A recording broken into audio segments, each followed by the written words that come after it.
On dit souvent que l'argent ne fait pas le bonheur. C'est faux. L'argent offre la liberté, la sécurité, le confort. Mais il y a une seule chose terrible que l'argent provoque et dont personne ne parle, il agit comme un sérum de vérité. Il arrache les masques. J'ai découvert cette vérité il y a 6 mois, un mardi soir pluvieux, en grattant un simple ticket acheté au bureau de tabac du coin. 5 millions d'euros. Je m'appelle Thomas, j'ai 52 ans et ce soir-là, alors que je tenais ce petit morceau de carton qui tremblait entre mes doigts, j'ai pleuré de joie. J'ai pensé à mes dettes, à ma maison qui avait besoin de travaux, à ma retraite, mais surtout, ma toute première pensée a été pour eux, ma famille, ma sœur, Claire, mon frère, Julien, mes 2 nièces que j'adore. Je me suis dit, ça y est. Je vais pouvoir les mettre à l'abri pour toujours. Je vais payer le crédit de Claire, je vais offrir à Julien la voiture dont il rêve, on va être heureux. C'était ma première pensée.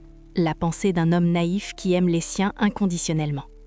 Mais dites-moi, vous qui m'écoutez, si vous gagnez 5 millions ce soir, qui appelleriez-vous en premier? Et surtout, êtes-vous sûr à 100% que cette personne se réjouirait pour vous ou pour ce qu'elle pourrait obtenir de vous? Dites-le moi en commentaire, soyez honnête. Moi, j'ai failli les appeler. J'avais le téléphone à la main. Et puis, je me suis arrêtée. Une petite voix au fond de moi, une intuition glaciale m'a retenue. Il faut que vous compreniez mon rôle dans la famille. Depuis la mort de nos parents, j'ai toujours été le pilier. Celui qui travaille dur dans son entreprise de bâtiment, celui qui ne se plaint jamais, mais surtout celui qui paie. Une panne de machine à laver chez Claire. Allô Thomas, tu peux me dépanner? Un découvert à la banque pour Julien? T'inquiète pas, Thomas va gérer. Les cadeaux de Noël, les vacances, les imprévus, j'étais devenue, sans m'en rendre compte, le distributeur automatique de la famille. Il m'aimait, j'en étais sûre, mais m'aimait-il pour moi ou pour ma carte bleue?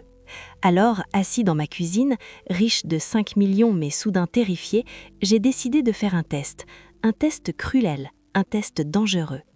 Je n'allais pas leur dire que j'étais riche, j'allais leur dire que j'avais tout perdu. J'ai attendu 2 semaines. J'ai encaissé le chèque dans une banque privée, dans le plus grand secret. J'ai vu les zéros s'aligner sur mon compte. J'ai senti cette puissance. Puis, j'ai mis mon plan à exécution. J'ai invité Claire et Julien à dîner chez moi. J'ai préparé un repas simple. J'ai fait exprès de ne pas me raser pendant 2 jours, de porter une chemise un peu froissée, d'avoir des cernes sous les yeux. Je voulais avoir l'air abattu. L'ambiance était légère au début. Julien me parlait de ses projets de vacances aux Maldives, Claire se plaignait de son patron. Il ne me demandait pas comment j'allais. Il ne le faisait jamais. Au moment du café, j'ai posé ma tasse. Ma main tremblait un peu et je n'avais pas besoin de jouer la comédie pour ça, car j'avais peur de ce qui allait suivre. « J'ai quelque chose à vous dire », j'ai murmuré. Ils se sont tus. « Mon entreprise, ça va pas du tout. J'ai perdu mon plus gros client. La banque me lâche. Je crois que je vais devoir déposer le bilan. » J'ai levé les yeux vers eux, cherchant du soutien, un regard inquiet, une main tendue. « Je risque de perdre la maison », j'ai ajouté, la voix brisée. « Je suis ruinée, j'ai tout perdu. » Le silence qui a suivi a duré une éternité. J'entendais le bruit de la pluie contre la vitre. J'ai vu Claire échanger un regard avec Julien. Ce n'était pas un regard de panique pour moi, c'était un regard d'agacement. Julien a été le premier à parler. Il a toussé, gêné. « Ah, merde, c'est con ça, Thomas. Tu as du mal gérer tes chantiers, non? Tu n'as pas su prendre des risques au bon moment. » Le coup de poignard. Pas de « je suis désolée », juste une critique. Claire a soupiré en jouant avec sa cuillère. « Et ça veut dire quoi concrètement? Tu vas faire quoi? Parce que bon, tu sais que c'est compliqué pour nous aussi en ce moment. On ne pourra pas t'aider, hein. Avec le crédit de la maison et les études des filles, on est ric-rac. » Je les ai regardés, stupéfaits. Je venais de leur dire que ma vie s'effondrait, que j'allais perdre le toit au-dessus de ma tête, et leur première réaction était de verrouiller leur portefeuille. « Je ne vous demande pas d'argent », ai-je menti, car dans le fond, je voulais voir s'ils proposeraient. J'ai juste besoin de soutien. Peut-être que je pourrais venir loger chez l'un de vous quelques semaines, le temps de me retrouver. Juste le temps de trouver un petit studio. Et vous, qu'auriez-vous fait? Si votre frère, celui qui vous a aidé toute votre vie, se retrouvait à la rue, lui auriez-vous ouvert votre porte? Dites-moi si la famille sert à ça, ou si c'est chacun pour soi dans ce monde. La réponse de ma sœur m'a glacé le sang. « Oh Thomas, tu sais bien que c'est impossible, on n'a pas de chambre d'amis. Et puis avec les filles, ça va les perturber d'avoir quelqu'un à la maison. Tu devrais plutôt voir avec les services sociaux, ou peut-être un foyer. Il y a des structures pour les gens dans ta situation. Un foyer. Ma propre sœur me suggérait d'aller dans un foyer pour sans-abri, alors qu'elle vivait dans une maison dont j'avais payé l'acompte il y a 10 ans. Julien s'est levé. Il a regardé sa montre. « Bon, écoute, c'est triste tout ça, mais on doit y aller. Demain, on travaille nous. Courage, hein, tiens-nous au courant. » Ils sont partis. Ils m'ont laissé seule dans ma cuisine, avec mon café froid et mes 5 millions d'euros secrets sur mon compte en banque. Je n'ai pas pleuré cette nuit-là. J'étais au-delà des larmes. J'étais en état de choc. J'avais l'impression qu'on m'avait arraché le cœur pour le remplacer par une pierre. Pendant les 2 mois qui ont suivi, j'ai poussé le test jusqu'au bout.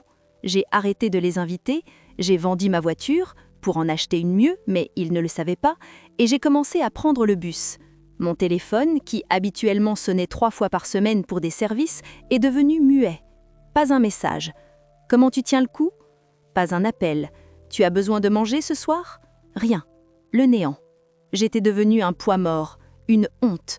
J'ai même appris par une cousine éloignée que Julien disait en ville « Mon frère a tout gâché, c'est un loser. Je préfère prendre mes distances pour qu'il ne m'entraîne pas dans sa chute. » La solitude de la pauvreté, même simulée, est une leçon terrible. On voit les gens nous éviter du regard, on voit ceux qui traversent la rue pour ne pas nous parler. Mais le plus douloureux, c'est de réaliser que l'amour qu'on croyait recevoir n'était qu'une transaction commerciale déguisée. Je t'aime tant que tu es utile. Alors, j'ai pris une décision, la décision finale. J'allais organiser ma sortie de scène. C'était l'anniversaire de Julien. Il fêtait ses 45 ans dans un restaurant assez chic. Je n'étais pas vraiment invitée, mais j'avais reçu un message laconique. La veille. On fait un truc pour mon anniv au Grand Chêne. Tu peux passer boire un verre si tu veux, mais le repas est complet. Complet. Sa propre famille. J'y suis allée. Je suis arrivée à pied. J'avais mis mon vieux manteau. Quand je suis entrée dans le restaurant, ils étaient tous là. Une grande table.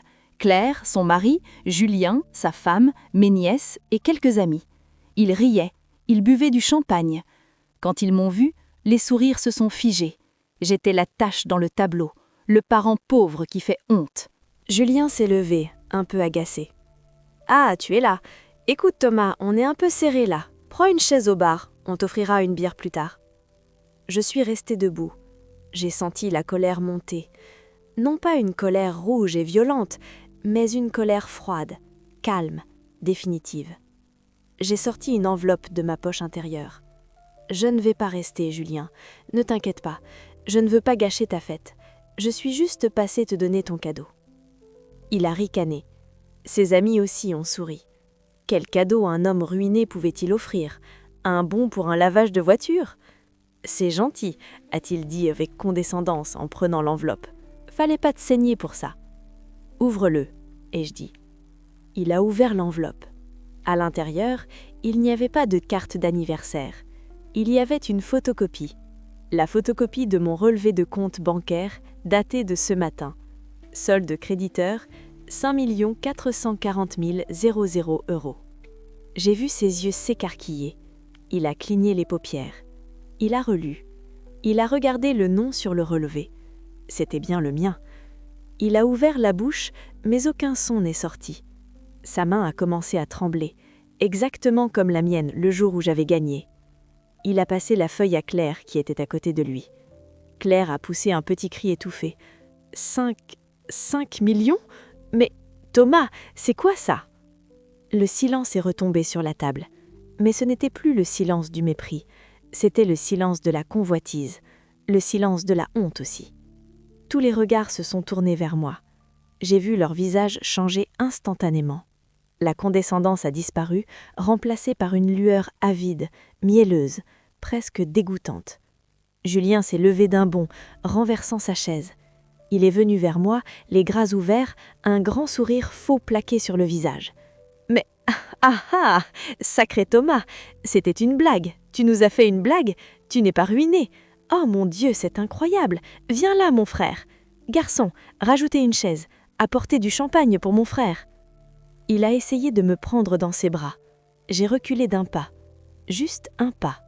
J'ai levé la main pour l'arrêter. Ce geste a suffi à le figer. « Non, Julien, ne me touche pas. » Ma voix était calme, mais elle portait dans tout le restaurant. « Il n'y a pas de chaise pour moi. Tu l'as dit toi-même, c'est complet. »« Mais enfin, Thomas, arrête !» a pleurniché Claire en se levant aussi. « On est ta famille. Pourquoi tu nous as menti? On s'est tellement inquiété pour toi. » « Inquiété ?» ai-je répété doucement. « Inquiété ?» Claire, quand je t'ai dit que j'allais dormir dehors, tu m'as conseillé un foyer. Julien, quand je n'avais plus rien, tu as dit que j'étais un loser. Pendant 2 mois, je suis mort pour vous. Vous m'avez enterré parce que je n'avais plus de valeur marchande à vos yeux. « Mais on ne savait pas !» a crié Julien. « Si on avait su !» C'est exactement le problème. J'ai coupé. Si vous aviez su que j'avais de l'argent, vous m'auriez aimé. Mais comme je n'avais rien, vous m'avez jeté. Votre amour a un prix, et je n'ai pas envie de l'acheter. J'ai remis mon manteau en place. J'ai regardé mes nièces qui me regardaient avec de grands yeux tristes. Pour elles, j'avais de la peine. Mais je savais que si je restais, je ne serais qu'un chèque en pâte. Je pars, j'ai annoncé. Je quitte la région. J'ai acheté une maison, très loin d'ici. Ne cherchez pas mon adresse, ne m'appelez pas. Considérez que le Thomas ruiné est toujours la réalité. Parce que pour vous, le robinet est définitivement fermé. J'ai tourné les talons. J'ai entendu Julien m'appeler, crier presque. « Thomas, tu ne peux pas faire ça, on est ton sang. Le sang, c'est sacré. » Je me suis arrêtée à la porte une dernière fois. Je me suis retournée. « Le sang ? Non, Julien. Le sang, c'est ce qui nous rend parents. C'est la loyauté qui fait de nous une famille. Et vous, vous avez échoué au test. » Je suis sortie dans la nuit. L'air était frais. Je suis montée dans le taxi qui m'attendait.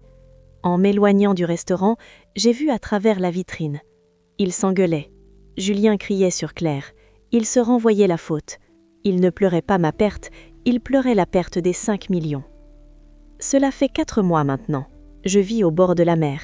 J'ai investi dans une petite librairie, mon rêve de toujours.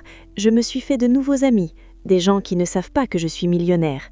Des gens qui m'apprécient parce que je suis Thomas, le gars qui aime les vieux livres et le café noir. Ma famille essaye encore de me contacter. Des lettres d'avocat, des messages larmoyants, des menaces parfois. Je ne réponds jamais. J'ai le cœur brisé, c'est vrai.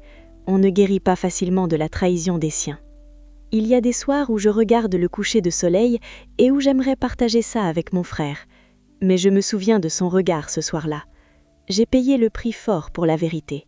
5 millions d'euros, c'était le coût pour voir le vrai visage de mon entourage. Et maintenant, je vous pose la question, à vous qui avez écouté mon histoire jusqu'au bout. C'est une question qui m'empêche parfois de dormir. Ai-je été trop dure ? Le pardon a-t-il sa place ici ? Aurais-je dû partager mon gain avec eux, malgré leur égoïsme, simplement parce que c'est la famille ? Ou ai-je eu raison de sauver ma dignité et de partir ? Dites-moi ce que vous auriez fait à ma place. J'ai besoin de savoir si je suis un monstre ou juste un homme libre.